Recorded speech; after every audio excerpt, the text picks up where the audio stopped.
एक बार प्रेम से बोलिए हालेलुया, हालेलुया, धन्यवाद।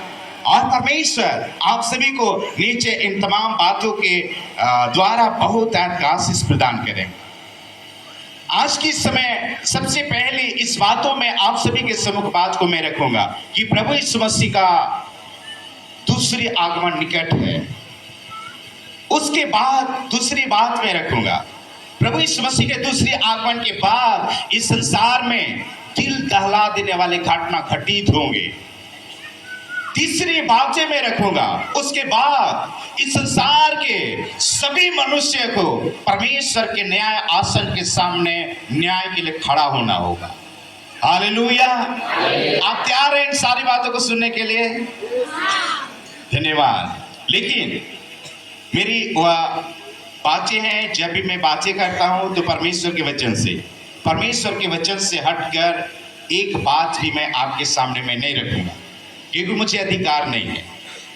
और बाइबल इस बातों को बतलाते हैं, अगर परमेश्वर के वचन से हटकर बात रखूं तो कोई भी क्यों ना हुआ दंडित किया जाएगा। और परमेश्वर से हम उस दंड को पाना नहीं चाहता हूं। और इसलिए जो भी जब से आपके सम्मुख हूं तब से मैं परमेश्वर के वचन का ही बातें करता हूं। आप परमेश्वर के वचन से हटकर कोई बात आपके सामने मैं प्रस्तुत नहीं करता हूं। मेरे पास बहुत सारी बातें हैं, लेकिन मैं नहीं कर सकता, मैं नहीं करूंगा। पर आप अपने कीमती समय को इस स्थान पर लेकर आए हैं, और आपके समय को हम आदर करते हुए जिस आशा से इस स्थान पर आए हैं, उस आशा के अनुरूप उतरने के लिए हम कोशिश कर रहे हैं कि आप इस संस्थान से कुछ लेकर जाएं। इस विधि पास में जब आप शामिल हुए हैं तो आप कुछ लेकर जाएं और आप आशीषित हो, और परमेश्वर के इस वचन के मदद से और इस विधि पास जो यहाँ के प्रिय सदस्यों ने जो ऑर्गेनाइज किए, उन तमाम बातों के द्वारा आप आशीषित हो सके और प्रभु को धन्यवाद दे सके।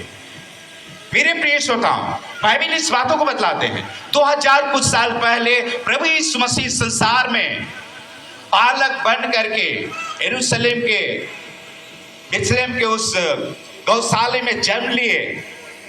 लेकिन बाइबल बताते हैं जब वो दूसरी बार आएंगे तो बड़ी आकाश में बादलों में बड़ी शान के साथ आएंगे। हालेलुया।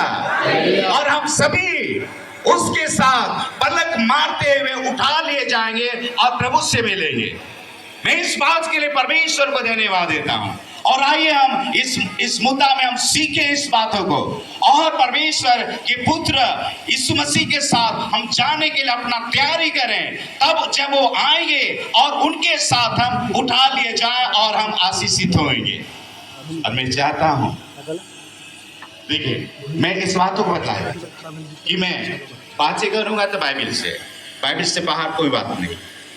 और इसलिए मैंने परसों अनुरोध किया था कृपया कर आप बाइबल लेकर आए, और कल तो मैंने देखा ढेर सारा लोग बाइबल लेकर आए, बहुत खुश हुआ। और आज ऐसा करता हूँ, कृपया कर अपने पवित्र बाइबल को दिखा दीजिए ताकि मैं देख सकूं कि कितना लोग लेकर आए। चलिए, धन्यवाद, बहुत सारे लोग लेकर आए। चलिए, धन्यवाद।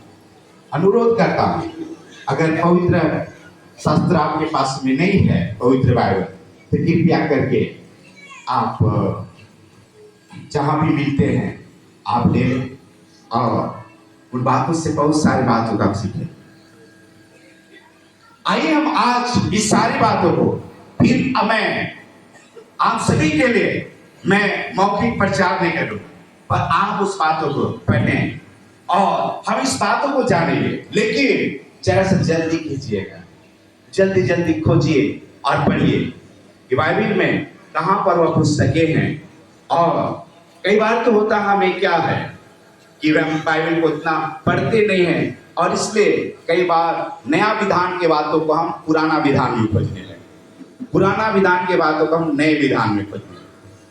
जब आप पवित्र शास्त्र लेकर आए तो मुझे बहुत आसान होता है बात को रखने के लिए। जरा सा मौखिक रखने से थोड़ा परेशानी होती है। शायद आप कहेंगे ये तमाम बातें पवित्र शास्त्र में है कि नहीं है, और ये तमाम कन्फ्यूजन आप में बन सकते हैं। लेकिन जब आपके हाथ में पवित्र शास्त्र होता है और अब आप आशीषित होते हैं, मैं प्रभु को इस बात के लिए धन्यवाद देता हूं। आइए सबसे पहली बात हम इस मुद्दा में हम बात करें कि प्रभु यीशु मसीह का इस संसार में आने का समय बहुत निकट होते चला जा रहा है। जो सिचुएशन बता रहे हैं, जो हालात बता रहे हैं संसार के, उन तमाम बातों के कारण इस बात को बाइबल बताते हैं। जो प्रभु यीशु मसीह ने जब उनके शिष्यगण उनके साथ जैतून नामक पहाड़ में जब वो इकट्ठे थे और वहां पर शिष्यों ने इशारे से पूछे, गुरुवर बताइए कि संसार का अंत और आपके आने का क्या चिन्ह होगा, फिर सारी बातों को हम जान सके और हम लोग को तैयारी कर सके। और इस बातों को उन्होंने इस क्वेश्चन किया, प्रभु यीशु मसीह ने उसे समझाया। आइए हम पढ़ते हैं सत्यमती रचित सुसमाचार अध्याय आप सभी के लिए 24 और पद संख्या 3 से आगे आप पढ़ें। किन्हीं को ये बातें मिलते हैं, आप जल्दी से पढ़ें और हम इन बातों को हम आगे बढ़ाएं। जब ईसा जैतून पहाड़ पर पहुंचकर बैठ गए तो शिष्य एकांत में उनके पास आए और बोले, हमें बताइए यह कब होगा, आपके आगमन और युग के अंत तक चिन्ह क्या होगा। आगे बढ़िए। ईसा ने उन्हें उत्तर दिया, सावधान रहो, तुम्हें कोई नहीं बहकाए, क्योंकि बहुत से लोग मेरा नाम लेकर आएंगे और कहेंगे मैं मसीह हूँ, और वे बहुतों को बहका देंगे। तुम यहूदियों को चर्चा सुनाओ। दिल दहला देने वाली घटनाओं के द्वारा किस तरह से घटित होगा, ये सारी बातें हम डिटेल में नहीं जा रहे, संक्षेप में बात को आप सभी के सम्मुख में रखें। और उस दिल दहला देने वाली घटनाओं से इस तरह का हालात पर संसार जो बचे हुए लोग, मन नहीं फिराए हुए लोग, पश्चाताप किए नहीं किए हुए लोग और अपना जीवन को इस संसार के अभिलाषाओं में गुजारे हुए लोग कैसे संसार में उस तरह का हालात पर होकर गुजरे, बहुत भयावह हो। इस जो बातें होंगे पवित्र शास्त्र के अनुसार और जितना बातें होंगे उन सारी बातों में छोटी सी अंश में आप सभी के सम्मुख में रखना श्रोताओं। और उसके बाद मैं तीसरी बात आप सभी के सम्मुख में रख रहा हूं। तीसरी बात हुआ यह कि उसके बाद मनुष्य किस प्रकार से मैं लास्ट में किया, इस संसार को परमेश्वर किस तरह से समाप्त करेंगे और मनुष्य को सभी को जी उठना होगा और परमेश्वर के न्याय सिंहासन के सामने खड़ा होना होगा और लेखा देना होगा। यहाँ तो हम लोग सब बातों को झुठला देते हैं ना, और हमें सच बोलने की इच्छा नहीं होता है तो हम लोग बहुत सारे बातों को झूठ बोल देते हैं, धोखा दे देते हैं, सब बात छिप जाती है। लेकिन इस बात को परमेश्वर के वचन बता रहे कि सभी मनुष्य को जी उठना होगा। कुछ को तो सदा काल उस नरक में जाने के लिए, कुछ लोग परमेश्वर के राज में प्रवेश करने के लिए वे जी उठेंगे। Hallelujah hallelujah. लेकिन जी उठना तो सभी को। लेकिन श्रोताओं और एक बात समझिए, मनुष्य को परमेश्वर अनंत काल के लिए बनाया है।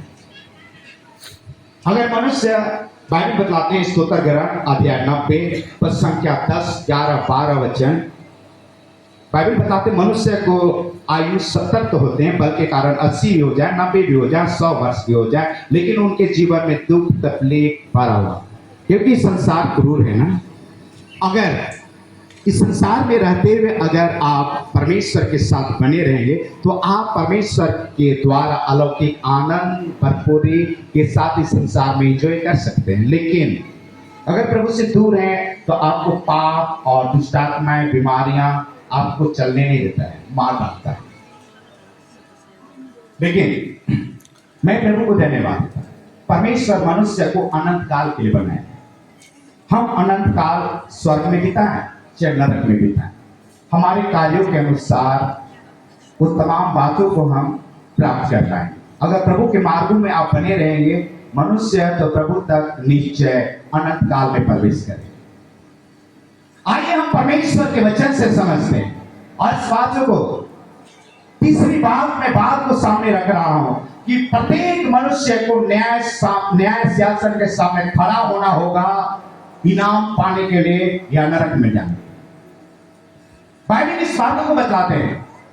आइए हम पढ़ते हैं दानियल के ग्रंथ अध्याय 12 का संख्या 2, जो इस बात को परमेश्वर के वचन बताते हैं कि सभी को जी उठना होगा और कुछ तो अनंत घिनौना ठहरने के लिए और कुछ लोग अनंत राज में प्रवेश करने के लिए।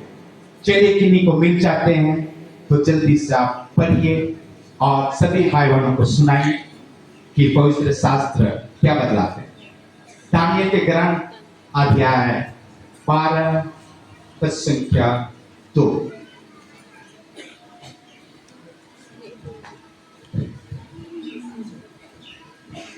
जो लोग पृथ्वी की मिट्टी में सोए हुए थे वे बड़ी संख्या में जग जाएंगे।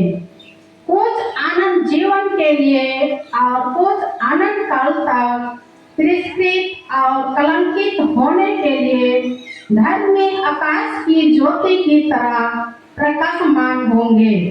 और जिन्होंने बहुतों को धार्मिकता की शिक्षा दी है वे आनंद काल तक तारों की तरह चमकते रहेंगे। सुनता हूं इस बात को परमेश्वर के वचन बतला रहे हैं कि सभी को जी उठना होगा, धर्मी होगा या अधर्मी होगा। क्योंकि परमेश्वर मनुष्य को मरने के लिए नहीं बनाया पर अनंत काल के लिए बनाया है। अगर इस बातों को संत पौल के पास आए तो संत पौल इस बातों को समझाते हैं। कुरिन्थियों के नाम संत पौल के पहला पत्र अध्याय 15 और आप सभी के समूह पर संख्या 50 या 44 वचन में हम अगर आए तो बाइबल बतलाते हैं कि मनुष्य हम स्वाभाविक देह में जीते हैं पर परमेश्वर के वचन बतलाते हैं यदि स्वाभाविक देह है तो आत्मिक देह भी होंगे। Hallelujah hallelujah. और मनुष्य को वह बातें परमेश्वर प्रदान करें। और किस प्रकार से जब आप भले कार्यों पे अपने जीवन को गुजारे रहेंगे तब इनाम पाने के लिए आप शान से जाएंगे। Hallelujah hallelujah. और अगर आप इस संसार के पाप बुराई वासनाओं में अपना जीवन गुजारेंगे तो क्या होगा? आप दरे सम में जाएंगे। लेकिन मैं प्रभु को धन्यवाद देता हूं कि परमेश्वर इस तमाम बातों के बदले आपको आशीष देना चाहते हैं। जब उसके राहों पर आप चलेंगे और बड़े इनाम पाएंगे। बाइबल इस बातों को बताते हैं परमेश्वर के न्याय आसन के सामने सब कुछ खुल जाएगा, सभी के सारी बातें खुल जाएंगे। इसे समझने के लिए हम कुरिन्थियों के नाम संत पौल के दूसरा पत्र अध्याय 5 वचन संख्या 10 चलिए जल्दी खोलिए और पढ़िए। कुरिन्थियों के नाम संत पौल के दूसरा पत्र अध्याय 10 वचन संख्या 5 छोड़िए अध्याय 5 वचन संख्या 10। क्योंकि हम सबों को मसीह के न्यायसान के सामने पेश किया जाएगा। प्रत्येक व्यक्ति ने शरीर में रहते समय जो कुछ किया है, चाहे वह भलाई हो या बुराई, उसे